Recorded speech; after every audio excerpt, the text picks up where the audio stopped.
नमस्कार दोस्तों, future officers के इस यूट्यूब प्लेटफॉर्म पर आप सभी का स्वागत है। आज हम बेयर एक्ट के माध्यम से उसकी विषय सूची के माध्यम से उन अनुच्छेदों को कवर करने का प्रयास करेंगे जो बार बार परीक्षाओं में पूछे जाते हैं और बहुत ही इम्पोर्टेंट होते हैं। और बेयर एक्ट आप जानते हैं कितनी महत्वपूर्ण किताब है संविधान के लिए या फिर पॉलिटी के लिए। तो आइए देखते हैं। ये है, देखिए, बेयर एक्ट किताब का प्रथम पेज। उसी में ये सूची रहती है, उसी में सारे अनुच्छेद दिए रहते हैं, एक से लेके जितने भी हैं आज तक 395 अनुच्छेद। सारे अनुच्छेदों में सारे तो इम्पोर्टेंट नहीं है हमारे एग्ज़ाम की दृष्टि से, लेकिन जो भी इम्पोर्टेंट है उस पर आइए चर्चा करते हैं। और आपके पास एक ऐसा वीडियो उपलब्ध हो जाएगा जिसमें सारे अनुच्छेद आपको एक साथ मिल जाएंगे। तो लास्ट टाइम एग्ज़ाम के एक दिन पहले आप इसे देख के अपना पूरा अनुच्छेद रिवीजन कर सकते हैं। तो आइए देखते हैं भारतीय संविधान के अनुच्छेद 1 में क्या कहा गया है कि इसमें संघ का नाम और राज्य क्षेत्र के संबंध में उल्लेख किया गया है, यानी कि भारतीय संघ का नाम क्या होगा और इसके राज्य क्षेत्र का क्या नाम होगा। अनुच्छेद 2 में नए राज्यों का प्रवेश और स्थापना के संबंध में प्रावधान किया गया है, यानी कि भारतीय राज्य की जो सीमा है, इसके अंदर जो इसके राज्य हैं उनका कैसे प्रवेश होगा और उनकी स्थापना कैसे होगी, इस बात का जिक्र भारतीय संविधान के अनुच्छेद 2 में किया गया है। अनुच्छेद 3 में कहा गया है कि नए राज्यों का निर्माण और वर्तमान राज्यों के क्षेत्रों, सीमाओं या नामों में परिवर्तन किस प्रकार होगा, ये अनुच्छेद 3 में दिया गया है। और अनुच्छेद 4 में कहा गया है कि पहली अनुसूची और चौथी अनुसूची के संशोधन तथा अनुपूरक, आनुषंगिक और पारिणामिक विषयों का उपबंध करने के लिए अनुच्छेद 2 और अनुच्छेद 3 के अधीन बनाई गई विधियाँ, इसमें ये कहा गया है। अगर सरल भाषा में इसको कहें अनुच्छेद 4 को, तो इसमें ये कहा गया है कि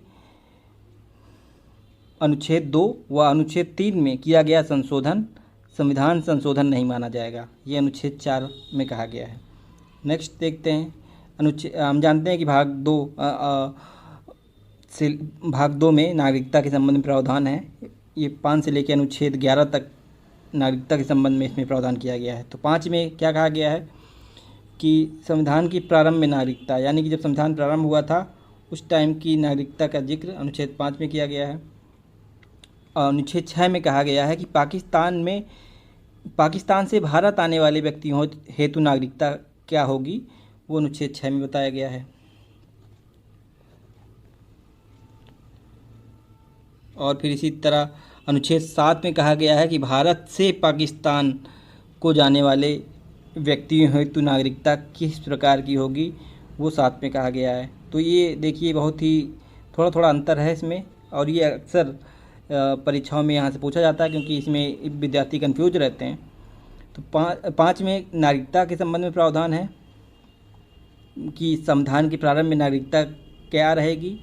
6 में ये है कि पाकिस्तान से भारत आने वाले व्यक्तियों हेतु नागरिकता क्या होगी। 7 में ये है कि भारत से पाकिस्तान जाने वाले व्यक्तियों हेतु नागरिकता क्या होगी।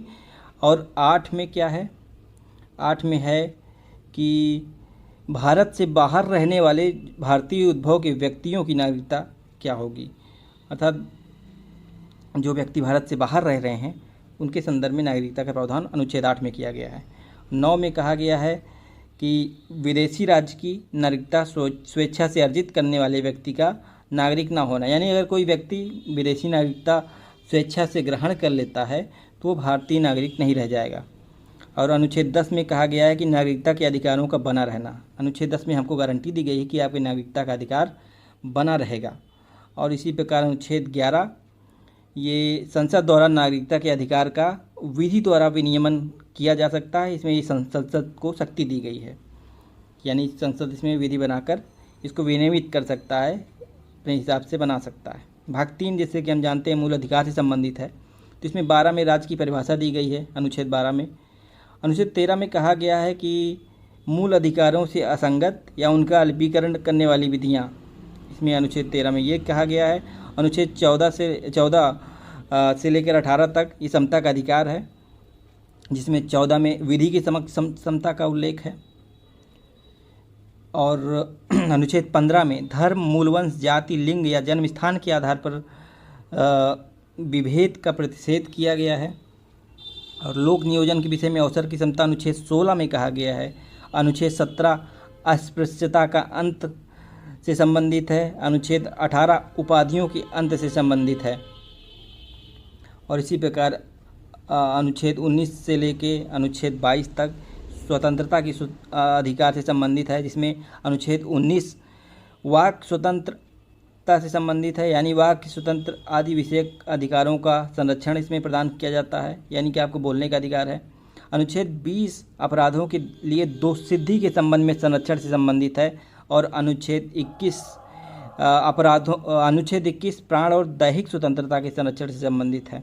इसी प्रकार संविधान में संशोधन करके अनुच्छेद 21 का जोड़ा गया, जो कि शिक्षा का अधिकार से संबंधित है।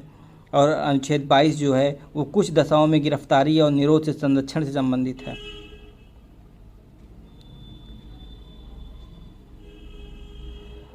तो अनुच्छेद 23 और 24 में शोषण के विरुद्ध अधिकार दिया गया है, जिसमें 23 में कहा गया है कि मानव के दुर्व्यवहार व बलात्श्रम का प्रतिषेध किया जाएगा। और अनुच्छेद 24 में कहा गया है कि कारखानोवाद में बालकों के नियोजन का प्रतिषेध किया जाएगा। इसी प्रकार 25 से लेकर 28 तक धर्म की स्वतंत्रता का अधिकार दिया गया है भारतीय संविधान में, जिसमें अनुच्छेद 25 में कहा गया है कि अंतःकरण की और धर्म की अबाध रूप से मानने, आचरण और प्रचार करने की स्वतंत्रता होगी। यानी आप अपने धर्म को अबाध रूप से मान सकते हैं, आचरण कर सकते हैं, उसका प्रचार करने की आपको स्वतंत्रता है। अनुच्छेद 26 में धार्मिक कार्यों के प्रबंध की स्वतंत्रता है। अनुच्छेद 27 में के अनुसार किसी विशिष्ट धर्म की अभिवृद्धि के लिए करों के संदाय के बारे में स्वतंत्रता है। अनुच्छेद 28 में कहा गया है कि कुछ शिक्षा संस्थाओं में धार्मिक शिक्षा या धार्मिक उपासना में उपस्थित होने के बारे में स्वतंत्रता। इस प्रकार हम देखते हैं 29 से लेकर 30 तक ये संस्कृति और शिक्षा संबंधी अधिकार से संबंधित है, जिसमें 29 में कहा गया है कि अल्पसंख्यक वर्गों के हितों का संरक्षण किया जाएगा।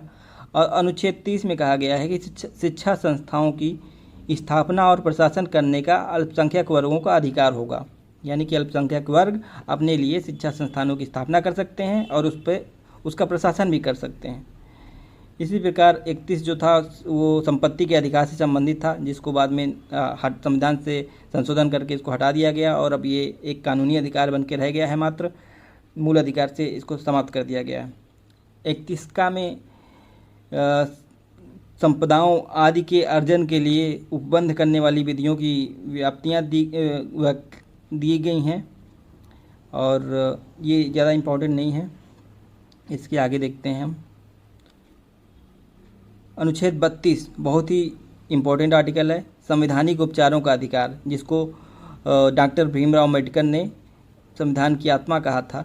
तो ये 32 में कहा गया है कि इस भाग द्वारा प्रदत्त अधिकारों का प्रवर्तित कराने के लिए उपचार, यानी कि अगर आपको जो प्राप्त मूल अधिकार हैं उनका हनन होता है तो आप का अधिकार है कि आप अनुच्छेद 32 के तहत सुप्रीम कोर्ट में या हाई कोर्ट में, अनुच्छेद 32 के तहत सुप्रीम कोर्ट में आप जा सकते हैं अपने अधिकारों के लिए। तो ये उन सभी अधिकारों की सुरक्षा देता है, इसलिए यह बहुत ही महत्वपूर्ण आर्टिकल हो जाता है अनुच्छेद 32 संवैधानिक उपचारों का अधिकार।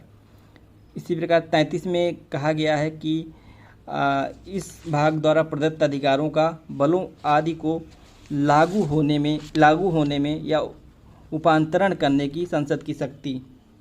इसको सरल भाषा में कह सकते हैं कि कुछ सैन्य बलों के अधिकारियों, खुफिया एजेंसी इत्यादि के मूल अधिकारों को संसद द्वारा सीमित किया जाना, यानी कि भारतीय सुरक्षा की आंतरिक सुरक्षा, देश की सुरक्षा के लिए बहुत सारी गुप्त सूचनाएं होती हैं जिनका पब्लिक में ना आना ही बेहतर होता है।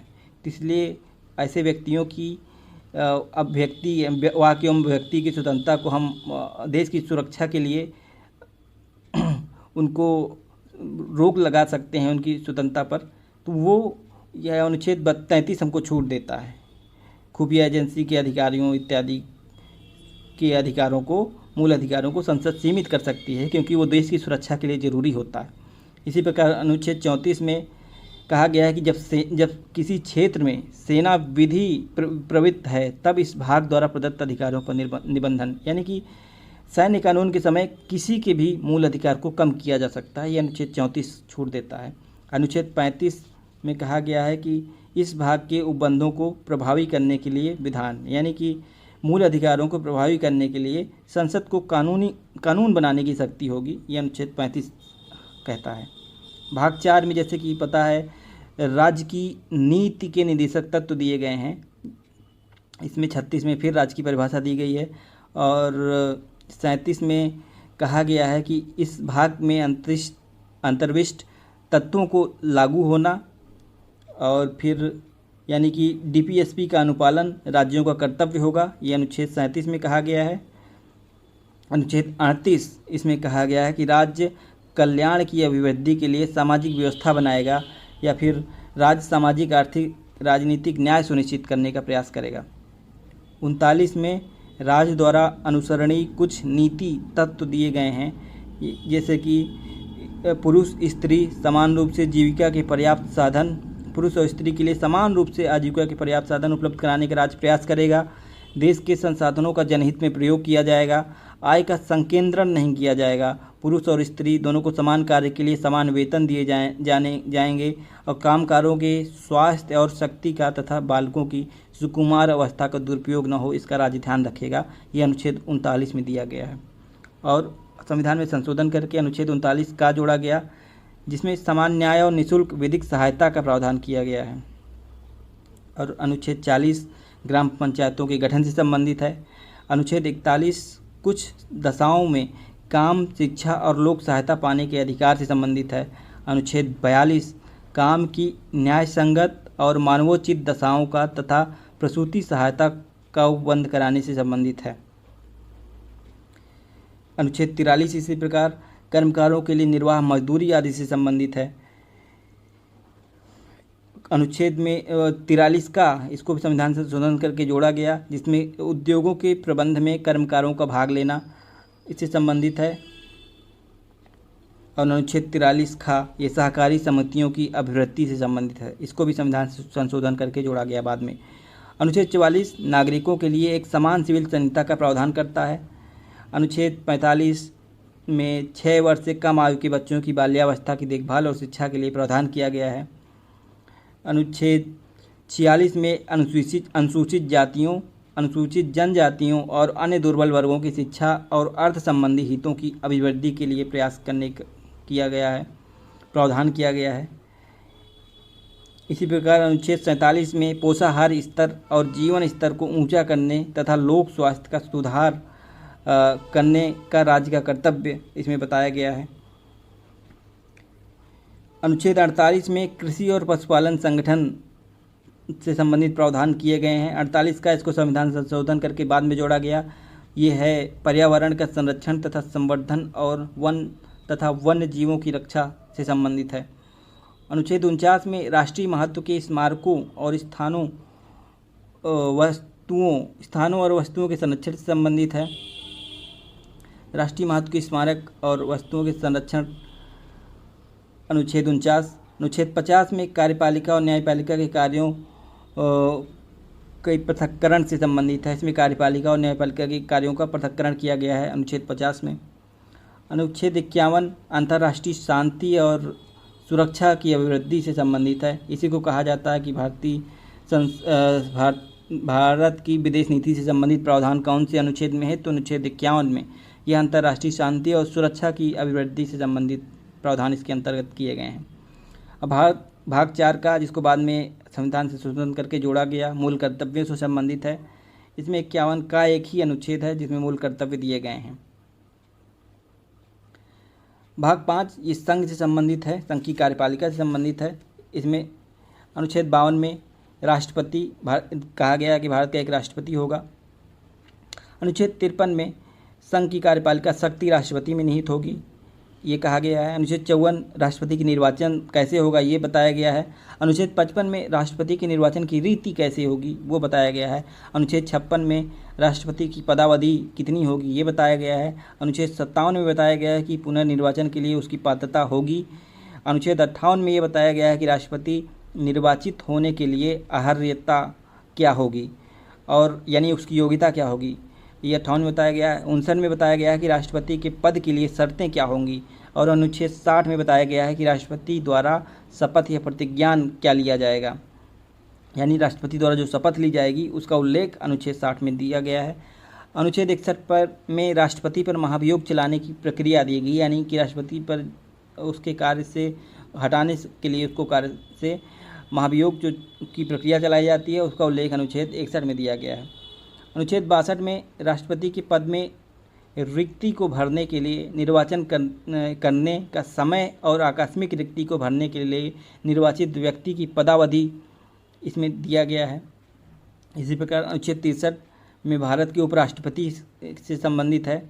अनुच्छेद 64 में कहा गया है कि उपराष्ट्रपति का राज्यसभा का पदेन सभापति होना, यानी कि जो भारत का उपराष्ट्रपति होगा वो राज्यसभा का पदेन सभापति होगा, ये अनुच्छेद 64 में कहा गया है। इसी प्रकार अनुच्छेद 65 में कहा गया है कि राष्ट्रपति के पद में आकस्मिक रिक्ति के दौरान उसकी अनुपस्थिति में उपराष्ट्रपति का राष्ट्रपति के रूप में कार्य करना या उसके कृत्यों का निर्वहन करना, यानी कि जब अगर राष्ट्रपति का पद आकस्मिक रूप से रिक्त हो जाता है तो उसके पद पर उपराष्ट्रपति राष्ट्रपति के रूप में कार्य करेगा और उसके समस्त कार्य कृत्यों का निर्वहन करेगा। यह अनुच्छेद 65 में शक्ति प्राप्त होती है उपराष्ट्रपति को। अनुच्छेद 66 में उपराष्ट्रपति के निर्वाचन से संबंधित प्रावधान है। अनुच्छेद 67 में उपराष्ट्रपति की पदावधि से संबंधित प्रावधान है। अनुच्छेद 68 में उपराष्ट्रपति के पद में रिक्ति को भरने के लिए निर्वाचन करने का समय और आकस्मिक रिक्ति को भरने के लिए निर्वाचित व्यक्ति की पदावधि, ये अनुच्छेद 68 में इसका प्रावधान है। इसी प्रकार अनुच्छेद 69 में उपराष्ट्रपति द्वारा शपथ या प्रतिज्ञान लिए जाने का प्रावधान है कि वो जो शपथ लेता है उसका जिक्र अनुच्छेद 69 में किया गया है। अनुच्छेद 70 अन्य आकस्मिकताओं में राष्ट्रपति के कृत्यों का निर्वहन दिया गया है। 71 में राष्ट्रपति या उपराष्ट्रपति के निर्वाचन से संबंधित या संसक्त विषय दिए गए हैं। अनुच्छेद 72 में राष्ट्रपति की क्षमा आदि की और कुछ मामलों में दंडादेश के निलंबन, परिहार या लघुकरण की राष्ट्रपति की शक्ति दी गई है, यानी कि राष्ट्रपति की जो क्षमादान शक्ति है वह अनुच्छेद 72 में दी गई है। अनुच्छेद 73 में कहा गया है कि संघ की कार्यपालिका शक्ति का विस्तार कैसे होगा। अनुच्छेद 74 में कहा गया है कि राष्ट्रपति को सहायता और सलाह के लिए एक मंत्रिपरिषद होगी। अनुच्छेद 75 में मंत्रियों के बारे में अन्य उपबंध दिए गए हैं। इसी प्रकार अनुच्छेद 76 भारत की महान्यायवादी से संबंधित है। अनुच्छेद 77 भारत सरकार के कार्यों का संचालन राष्ट्रपति के नाम पे किया जाएगा, इससे संबंधित है। अनुच्छेद 78 में कहा गया है कि राष्ट्रपति को जानकारी देने आदि के संबंध में प्रधानमंत्री के कर्तव्य, यानी कि मंत्रिपरिषद के जो भी निर्णय होंगे उनको उसकी जानकारी प्रधानमंत्री राष्ट्रपति को देगा, ये अनुच्छेद 78 में कहा गया है। और संसद आता है, फिर 1979 में संसद के गठन कैसे होगा, ये अनुच्छेद 79 में बताया गया है। 80 में राज्यसभा की संरचना के बारे में बताया गया है। 81 में लोकसभा की संरचना के बारे में बताया गया है। तो 79 संसद, 80 राज्यसभा और 81 लोकसभा। 82 में प्रत्येक जनगणना के पश्चात पुनः समायोजन के बारे में बताया गया है। इसी प्रकार ये ज़्यादा इम्पोर्टेंट अब है नहीं इधर। 87 आता है यहाँ एक इम्पोर्टेंट आर्टिकल, राष्ट्रपति का विशेष अभिभाषण, अनुच्छेद 87। इसमें राष्ट्रपति के विशेष अभिभाषण के बारे में बताया गया है। 88 में सदनों के बारे में मंत्रियों और महान्यायवादी के अधिकार ये बताए गए हैं। अनुच्छेद बीच में 85 एक आता है, संसद के सत्र अवसान और विघटन, ये बताया गया है। और फिर अनुच्छेद 89 राज्यसभा का सभापति और उपसभापति के बारे में जिक्र अनुच्छेद 89 में होता है। और फिर 90 में उपसभापति का पद रिक्त होना, पद त्याग और पद से हटाया जाना, ये अनुच्छेद 90 में है। और 91 में सभापति के पद के कर्तव्यों का पालन करने या सभापति के रूप में कार्य करने की उपसभापति या अन्य व्यक्ति की शक्ति, यानी कि अगर उपराष्ट्रपति नहीं है तो उसकी जगह पे उपसभापति के कर्तव्यों, उपसभापति उसके स्थान पर कैसे आएगा, ये उसका कार्य कैसे संभालेगा, यह अनुच्छेद 91 में बताया गया है। 92 में जब सभापति या उपसभापति को पद से हटाने या का कोई संकल्प विचाराधीन हो तब उसका पीठासीन ना होना, यानी कि वो अपने पद पर नहीं बैठेगा, ये बताया गया है। 93 में लोकसभा अध्यक्ष और उपाध्यक्ष के बारे में बताया गया है। 94 में अध्यक्ष और उपाध्यक्ष का पद रिक्त होना तथा पद त्याग और पद से हटाया जाना, ये बताया गया है। और 95 में अध्यक्ष के कर्तव्यों का पालन करने का, अध्यक्ष के रूप में कार्य करने की, उपाध्यक्ष या अन्य व्यक्ति की शक्ति के बारे में बताया गया।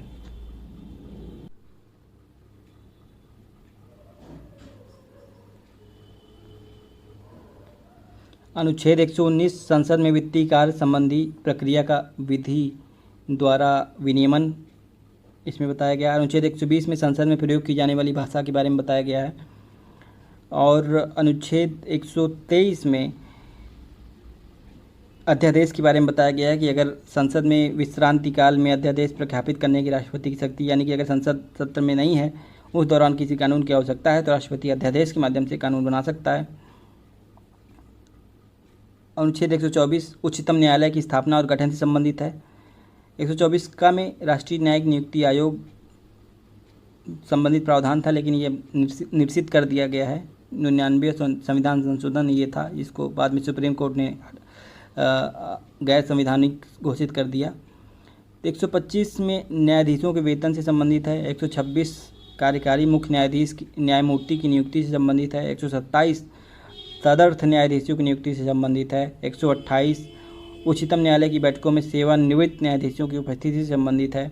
इसी प्रकार 129 उच्चतम न्यायालय का अभिलेख न्यायालय होना, इससे संबंधित है। 130 उच्चतम न्यायालय के स्थान से संबंधित है कि उच्चतम न्यायालय किस स्थान पर होगा। 131 उच्चतम न्यायालय की आरंभिक अधिकारिता से संबंधित है। 132 उच्च न्यायालयों में कुछ मामलों में उच्च न्यायालयों से अपीलों में उच्चतम न्यायालय की अपीलीय अधिकारिता से संबंधित है। 133 इम्पोर्टेंट नहीं है। 137 में कहा गया है कि निर्णयों या आदेशों का उच्चतम न्यायालय द्वारा पुनर्विलोकन, यानी कि अगर कोई निर्णय दे चुके हैं पहले तो उसका फिर से अवलोकन किया जा सकता है। ये अनुच्छेद 137 के अनुसार उच्चतम न्यायालय को शक्ति प्राप्त है। 140 में फिर कहा गया है कि उच्चतम न्यायालय का आनुषंगिक शक्तियाँ, ये अनुच्छेद 140 में है। और फिर 143 में उच्चतम न्यायालय से परामर्श करने की राष्ट्रपति की शक्ति है, यानी राष्ट्रपति उच्चतम न्यायालय से किसी भी विषय पर परामर्श कर सकता है, उससे जानकारी मांग सकता है। 144 में सिविल और न्यायिक प्रक्रिया प्राधिकारियों द्वारा उच्चतम न्यायालय की सहायता में कार्य किया जाना, इससे संबंधित है। फिर 145 में न्यायालय के नियम आदि का उल्लेख किया गया है। 148 आता है भारत का नियंत्रक एवं महालेखा परीक्षक। 149 में नियंत्रक महालेखा परीक्षक के कर्तव्य और शक्तियों का उल्लेख है। 150 में संघ और राज्यों के लेखाओं का प्रारूप कैसा होगा, ये है। फिर आ जाता है भाग 6, जिसमें राज्य की कार्यपालिका संबंधी प्रावधान है।